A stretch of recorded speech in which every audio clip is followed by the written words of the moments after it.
अस्सलाम वालेकुम। मेरा नाम अमार अली है और मैं उम्मीद करता हूँ कि आप सब खैरियत से होंगे। आज इंशाल्लाह हम न्यूमेरिकल एनालिसिस का एक चैप्टर स्टार्ट करेंगे जिसका नाम है न्यूमेरिकल इंटीग्रेशन। आज हम इसका इंट्रोडक्शन पढ़ेंगे और एक इम्पोर्टेंट फार्मूला पढ़ेंगे जिसकी बेस पे ये पूरा चैप्टर्स लाई करता है। ठीक है, वो फार्मूला है न्यूटन कोट्स कर्वेचर फार्मूला। अगर वो हमें फार्मूला आता होगा तो ये जो बाकी चैप्टर्स के अंदर हमने कुछ चीज़ें पढ़नी है वो हमारे लिए बहुत ज़्यादा इजी हो जाएंगी।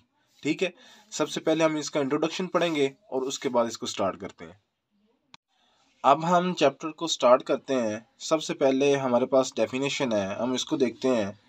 डेफिनेशन क्या है हमारे पास? The area bounded by a curve, the area bounded by a curve कौन F of X and X axis, किसके दरमियान? F of X and X axis between limit, इनके दरमियान में जो लिमिट है A and B is denoted by. ठीक है, ये ए से बी तक हमारे पास इंटेग्रल है वाई डी एक्स। ये हमारे पास हमने एफ एस सी के अंदर ये एक फार्मूला पढ़ा है, ये वही फार्मूला है। अब हमें इस बात का यहाँ पता है कि ये जो y वाला फंक्शन है ये विद रिस्पेक्ट टू किसके है? x के है, where y is equal to F of X. ये बात समझने वाली है कि ये y जो है ये हमारे पास किस चीज़ का फंक्शन है? y is equal to F of X. ठीक है, अब हम सबसे पहले थोड़ा सी चीज़ों को बताना चाहता हूँ कि ये जो इंटेग्रल है ना हमारा a से b तक, इसको हम क्या कर देते हैं?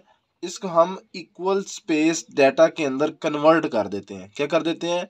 इक्वल स्पेस डाटा के अंदर कन्वर्ट कर देते हैं कि ये देखिएगा यहाँ x0 x1 x2 इन सब के दरमियान क्या इक्वल स्पेस डाटा है, इक्वल है।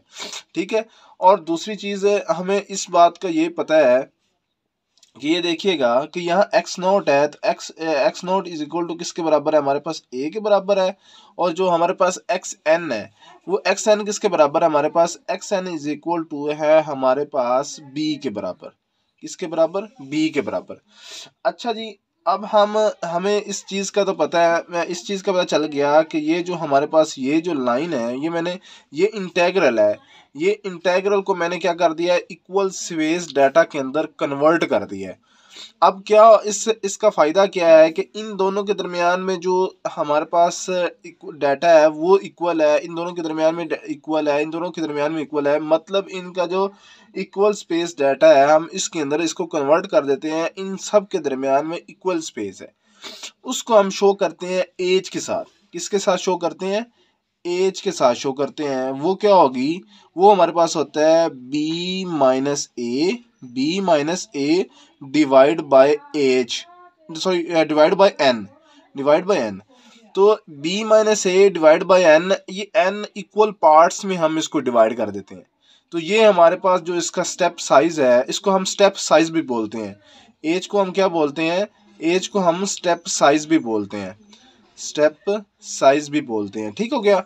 तो ये जो हमारे पास इक्वल स्टेप साइज है मतलब इक्वल स्पेस है इन दोनों दोनों के दरमियान, इसको हम क्या कहते हैं? एज। और ये कैसे निकलती है? बी माइनस ए ओवर एज। और इस चैप्टर्स के अंदर हमें एक चीज़ और भी है कि जो हमारे पास जो इंटेग्रल है वो हमें दिया होगा। क्या होगा? जो जो हमारे पास इंटेग्रल है वो हमें क्या क्या होगा? दिया होगा। ठीक है, अच्छा इसको हम थोड़ा सा ग्राफिकली देखते हैं और थोड़ा सा समझते हैं। ठीक है, अगर आपको मतलब कोई चीज़ ना समझ आए तो आप कमेंट सेक्शन में पूछ सकते हैं, तो मैं इंशाल्लाह अब लाजमी जवाब दूंगा। ठीक है, पहले के लिए थोड़ी सी माजरत, थोड़ा सा बिजी था इसलिए वीडियोस नहीं बना सका। अच्छा, अब हम इसको देखते हैं कि ये हमारे पास क्या होता है कि ये हमारे पास फंक्शन कर्व है। क्या हमने डेफिनेशन क्या पढ़ी थी? The area bounded by a curve. हमें इस बात का तो पता है ना कि जो हमारे पास इंटेग्रल होता है, जो हमारे पास इंटेग्रल होता है वो हमें area under by the curve दे रही होती है। ठीक है, area under by the curve. अब ये जो ये वाला जो एरिया है इस कर्व का, ये कर्व क्या है? y is equal to F of X है। ये सारा क्या है? Area under by the curve है। ठीक हो गया। अब मैंने ये सारा का सारा एरिया को मैंने इसको पार्ट्स में अंदर चेंज कर दिया और स्टेप साइज में चेंज कर दिया। तो ये जो हमारे पास जो इन दोनों के दरमियान में जो डिफरेंस है वो क्या? एज है। सब के दरमियान में क्या? सेम सेम डिफरेंस है, ठीक है। तो इसको छोटे छोटे पीसीस में हमने इसको काट दिया, ऐसे समझ लें, ठीक है, ताकि और फिर जब हम इसको एंड में इसको जमा कर देंगे तो ये हमारे पास टोटल डिफरेंस निकल आएगा। ये टोटल मतलब हमारे पास क्या निकल आएगा, एरिया निकल आएगा। ये हम क्या निकाल रहे हैं, area under by the curve निकाल रहे हैं, ठीक है। तो ये हमें area under by the curve कैसे निकालेंगे कि इसको हम छोटे छोटे पीसेस के अंदर कन्वर्ट कर देंगे, कन्वर्ट करके जो इसको साथ एज के साथ इसको मल्टीप्लाई कर देंगे, तो वो बाद में जमा करके इसको सारे को ये हमारे पास क्या बन जाएगा, एरिया बन जाएगा। इसको हम समझेंगे, अगर आप ज़्यादा ना सोचिएगा कि क्या हो रहा है, ठीक है। हम इसको देखते हैं इंशाल्लाह, ठीक है, आगे फॉर्मूलेस को और फिर करते हैं। अब ये देखिएगा कि ये हमारे पास जो इंटीग्रल है एक्स नॉट से लेकर किस एक्स एन तक है।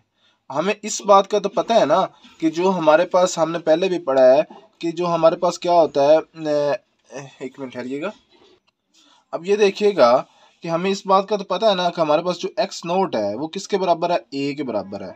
और जो हमारे पास एक्स वन है, अब इसको अच्छे से देखिएगा, जो हमारे पास एक्स वन है वो किसके बराबर है, वो होता है हमारे पास एक्स नोट प्लस एच के बराबर होता है।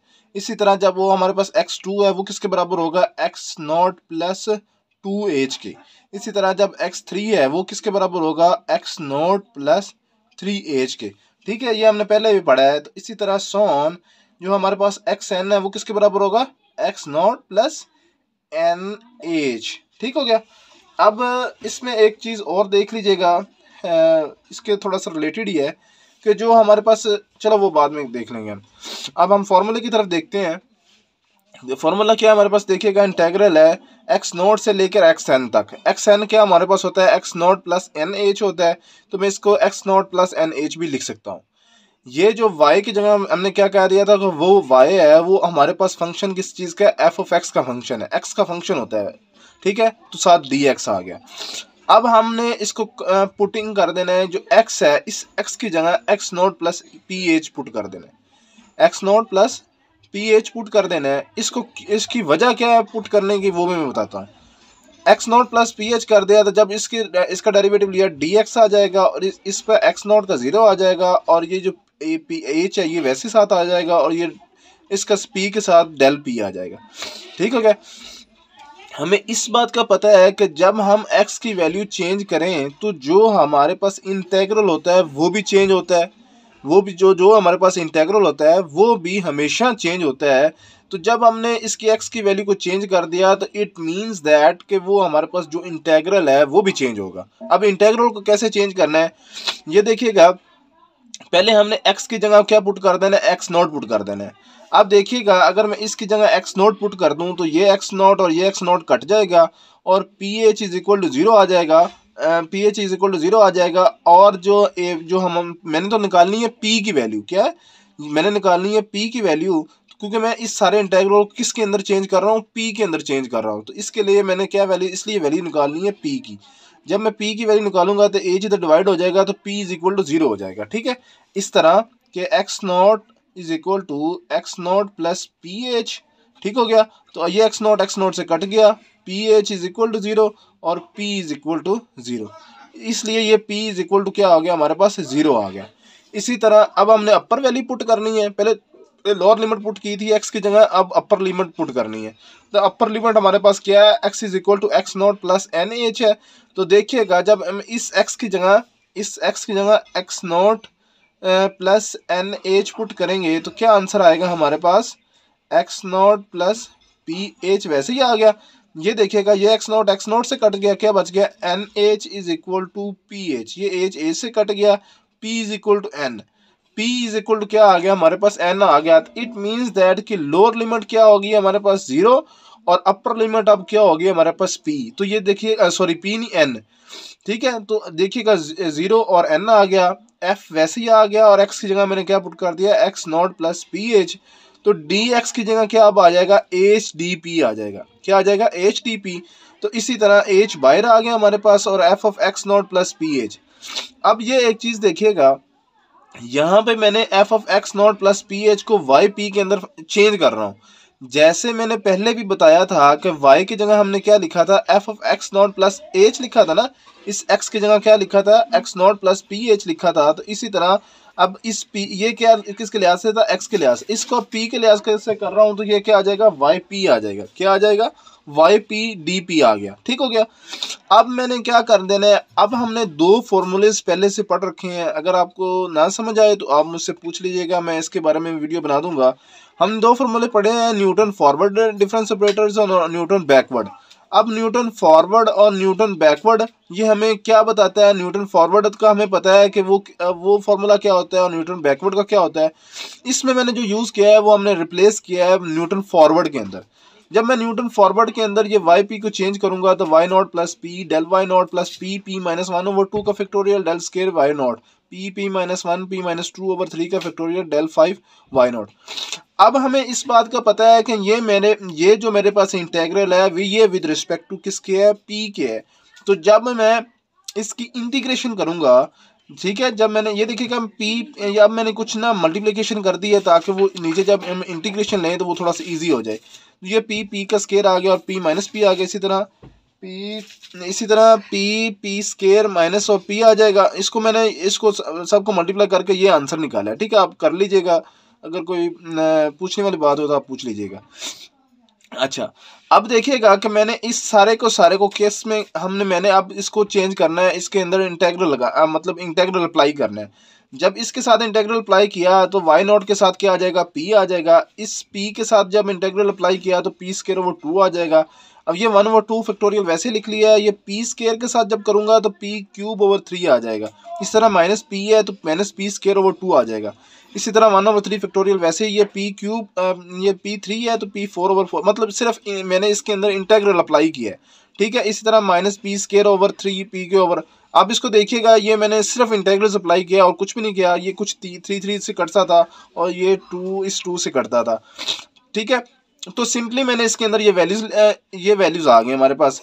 अब मैंने उसके बाद क्या किया है कि इसके बाद ये हमारे पास जो लिमिट है, अब ये इंटेग्रल जो हमने लगाया था वो जीरो से लेकर इंटेग्रल तो अप्लाई कर दिया, अब वो वैल्यू क्या रहेगी, जीरो से लेकर एन तक रहेगी। लोअर लिमिट इसकी जीरो और अपर लिमिट एन है। जब मुझे पता है कि जीरो पुट करूंगा तो वो तो सारा आंसर जीरो आएगा, क्योंकि जीरो जीरो जीरो ये सारा जीरो जीरो हो जाएगा। सिर्फ अपर वैल्यू पुट करूंगा तो एन पुट करूंगा तो जहां जहां पी होगा वहां वहां मैंने सिर्फ एन रिप्लेस कर दी है। अब हमें इस बात का पता है, ठीक है। मैं पहले इस पे बात कर लेता हूँ। ये हमारे पास जो फॉर्मूला बन गया है ना, ये वाला फॉर्मूला बन गया है, तो इस फॉर्मूले का हम कहते हैं न्यूटन कोट्स कर्वेचर फॉर्मूला। इसकी बेस पे ही जो आगे हमने चार मेथड्स पढ़ने हैं इस चैप्टर्स के अंदर, वो इसी की बेस है, ठीक है।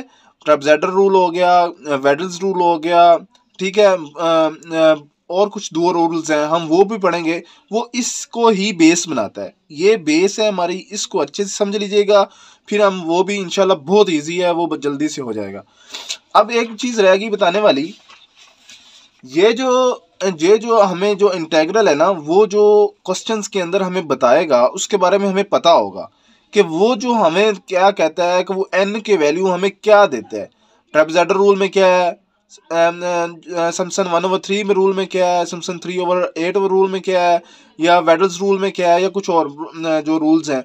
अब हमें वो डिपेंड, हमें क्या किस पे डिपेंड करता है, वो डिपेंड करता है हमें उसकी गिवन वैल्यूज़ पे, ठीक है, कि वो एन की वैल्यू हमें क्या मतलब किस स्टेप के साथ कितनी वैल्यूज़ हमने लेनी है, ठीक है। तो वो जब हम इंशाल्लाह जब करेंगे तो इंशाल्लाह उस पर भी बात करते हैं अच्छे से। अगर इस बारे में आपको कोई भी क्वेश्चन पूछना हो तो आप लाजमी पूछिएगा। Thank you so much. अल्लाह हाफिज़।